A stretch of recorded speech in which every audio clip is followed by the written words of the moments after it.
Yun guys, may bago na naman tayong flower horn na fry. So ayan, VIP yan na LKG string Kampa F2.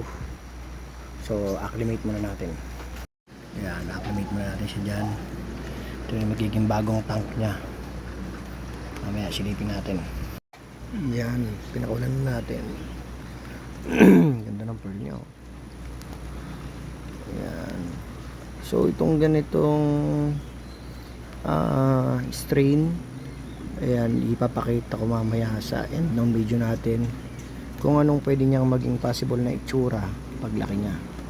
So ayan, galing pa yan ng Thailand. So thank you kay Bro Emerson, salamat at nanalo ako sa paraffle mo. Alright, mukhang okay naman siya dito sa lagayan. Thank you.